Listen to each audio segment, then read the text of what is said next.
There's something deeply overlooked in the modern conversation about aging, vitality, and leg health. We've accepted the slow march toward immobility as if it were inevitable, a passive surrender to entropy.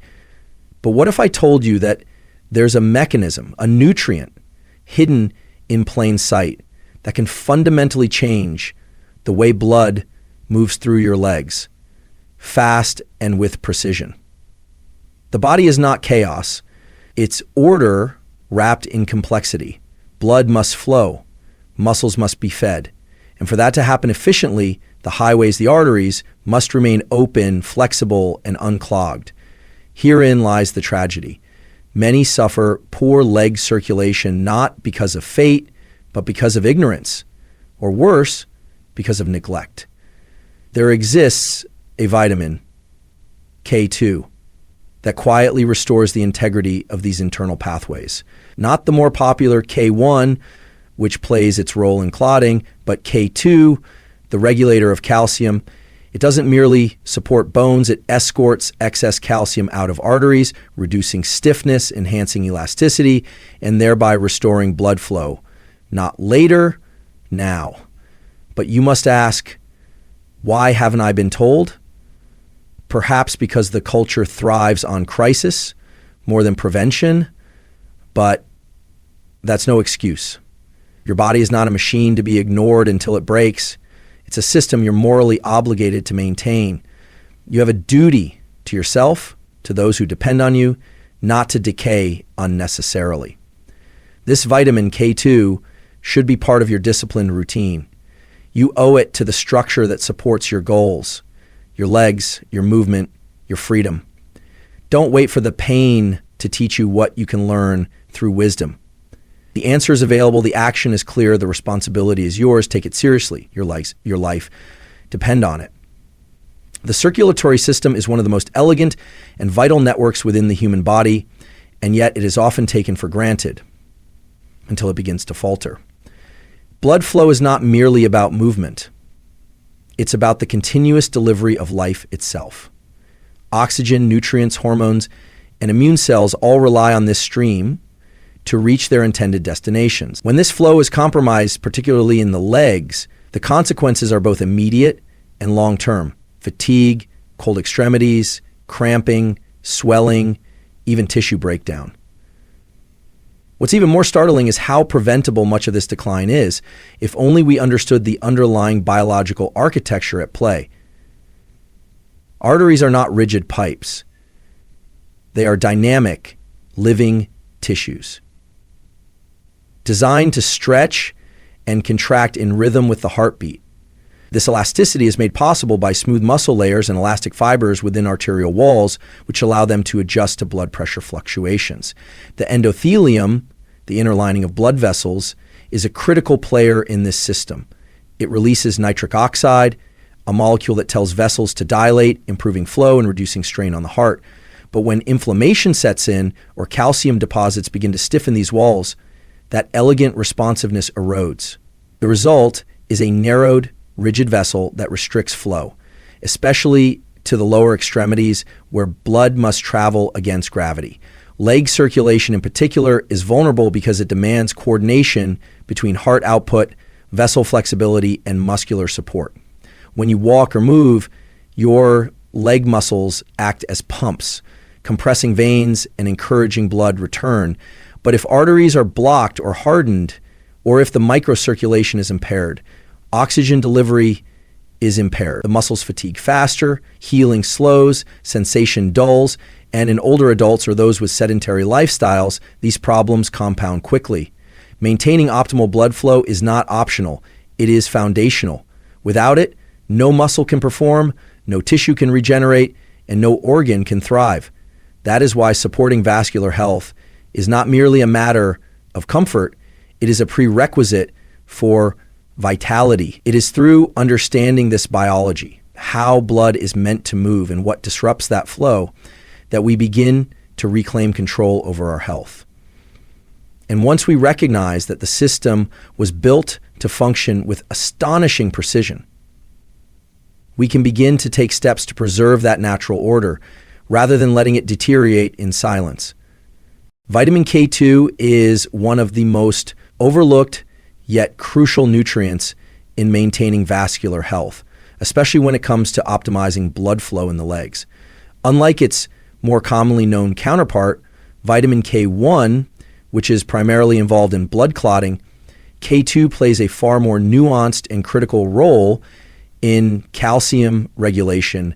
It acts almost like a traffic controller within the body, ensuring that calcium is deposited in the right places, namely the bones and teeth, while keeping it out of areas where it can do harm, such as the arteries and soft tissues. This single function has profound implications for circulation, particularly in the extremities. When calcium begins to accumulate in the walls of the arteries, a condition known as arterial calcification, it leads to stiffness and narrowing of these vessels. Over time, this significantly reduces their elasticity, making it harder for blood to pass through, especially to areas like the legs, which are already challenged by gravity and distance from the heart. Poor blood flow in the legs can lead to a host of issues: numbness, pain, fatigue, even the early stages of peripheral artery disease. What vitamin K2 does is intercept this degenerative process before it takes root. It activates proteins such as matrix GLA protein, MGP, which actively binds to calcium and prevents it from being deposited into the arterial walls. In essence, it keeps the pipes clean and the flow smooth. Research supports that consistent intake of vitamin K2 can lead to reduced arterial stiffness, improved endothelial function, and better circulation overall. This is not speculation, it's grounded in real science, and yet very few people are aware of it. Instead, millions continue to struggle with cold feet, aching legs, and slow recovery times, not knowing that a simple nutrient could significantly improve their condition. Vitamin K2 is found in foods like natto, certain cheeses, and fermented products, but the Western diet typically lacks sufficient quantities, making supplementation not just an option, but often a necessity. Choosing to include vitamin K2 in your regimen isn't just a lifestyle hack, it's a biologically sound decision to protect and enhance your vascular integrity. It doesn't work overnight, but the long-term benefits are profound. In a world that often treats symptoms rather than causes, K2 offers a rare opportunity, a natural, low-risk, scientifically validated intervention that actually helps restore the body's intended design. And that's a secret too powerful to ignore. Discipline is not a word people like to associate with health, at least not anymore. In a culture driven by instant gratification and shortcuts, we've become far too comfortable outsourcing responsibility to medications, trends, or gimmicks.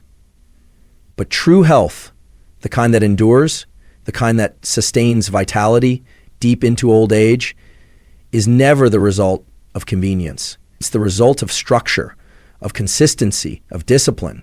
This applies profoundly to something as seemingly simple as blood flow in the legs. You don't just wake up one day with poor circulation, you drift there, one undisciplined choice at a time.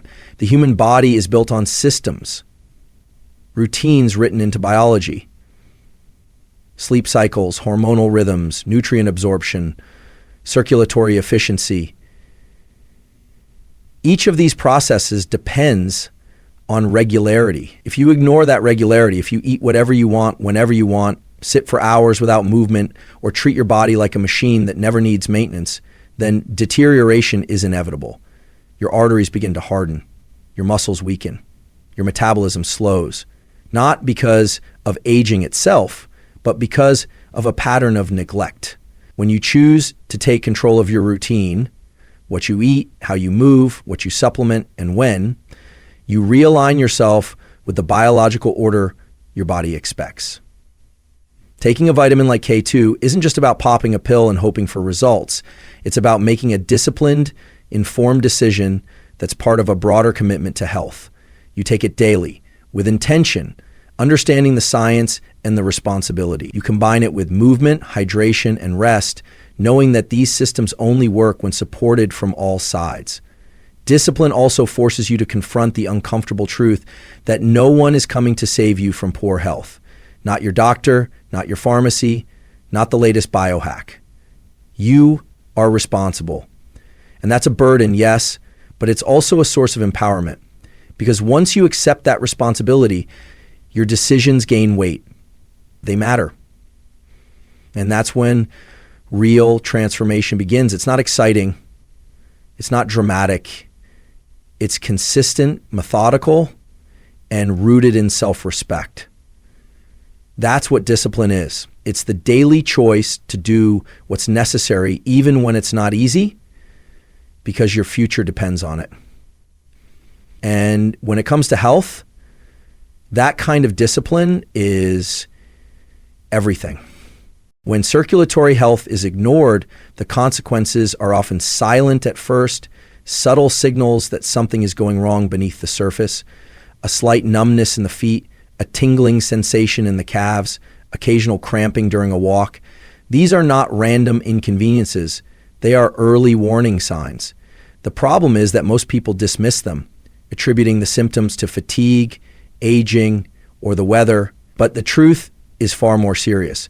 Impaired circulation, particularly in the lower limbs, is often the first step toward long-term vascular disease, chronic inflammation, and even disability. Blood is not just a transport system, it is life in motion. It carries oxygen, nutrients, hormones, and immune cells to every tissue in the body. When circulation declines, so does the body's ability to repair, defend, and regenerate itself. Tissues in the legs, which already suffer from lower pressure due to their distance from the heart, become deprived of oxygen. Muscles lose endurance. Joints recover more slowly from strain. Skin becomes vulnerable to damage.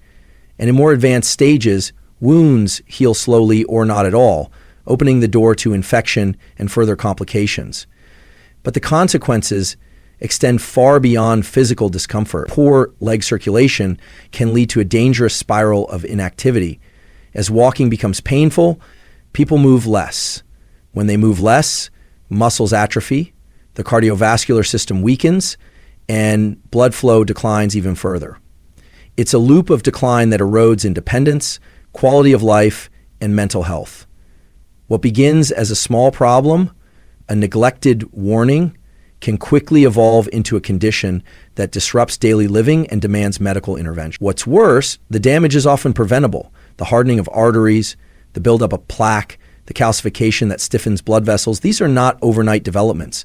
They occur over years, often decades, fueled by sedentary habits, poor nutrition, and a refusal to take proactive steps. And once the damage is done, reversing it is no simple task. Medications may slow the progression, but they rarely restore the body to its natural, optimal state. Ignoring circulation is in effect ignoring life itself. The price is not just pain, but lost potential, the strength you could have had, the years you could have enjoyed, the independence you could have maintained. You don't get that back. That is the true cost of neglect. And it is never worth it. Your body is not a separate object that you simply inhabit. It is the physical manifestation of your choices, your discipline, and your respect for existence itself. To neglect it is not merely a failure of health, but a failure of character. We live in a time where personal responsibility is often downplayed, where the focus is on external circumstances, quick fixes, and blaming systems. But your body does not care about excuses. It responds only to action, and it suffers in silence when neglected. That is why tending to it isn't just a matter of strategy, it is a moral obligation. You are given one body, just one. It carries your thoughts, your ambitions, your emotions. It serves you when you walk into a room with confidence, when you hold your children, when you work, when you sleep. It enables everything you are and everything you can become. When you choose to treat it well, through movement, nutrition, recovery, and focus, you're not just being healthy, you are fulfilling a duty to yourself and to the world. Because a strong, capable, well-functioning body allows you to show up fully in every domain of life. It allows you to lead, to contribute, to persist through adversity. Conversely, when you neglect your body, when you abandon its needs in favor of convenience or indulgence, you are slowly undermining your own potential. You are not just making a physical compromise, you are making a moral one. Because you are choosing the path of decay when the path of growth is available. And that choice affects more than just you. It affects your family, your work, your community. A weakened body becomes a burden not because of fate, but because of avoidable inaction. This is especially true with something like blood flow. It seems small, perhaps too technical or subtle to matter, but it matters deeply. Circulation is what nourishes life in every cell, and choosing to support it through daily action and informed decision-making is not just a lifestyle improvement, it is a declaration that you care about what you've been given. So take care of your body, not because someone told you to, not because you fear disease, but because it is the right thing to do. You are the steward of your own biology. Treat it with the respect it deserves. In the end, the truth is simple yet powerful. Your health is not an accident. It is a reflection of your priorities, your awareness, and your discipline. Blood flow in your legs, often overlooked until it becomes a problem, is a vital component of your overall well-being. The solution is not buried in complexity. It's available in the form of intelligent choices, like incorporating vitamin K2, moving your body regularly, and taking personal responsibility for your vessel. You are not a victim of time or genetics unless you allow yourself to be. With knowledge comes obligation. And with that obligation comes the opportunity to reclaim control, restore function, and protect the foundation of your independence. Don't wait for a crisis to value what you could have preserved through care. Start now. Because the strength of your legs is more than just mobility. It is freedom. And freedom begins with the choices you make today.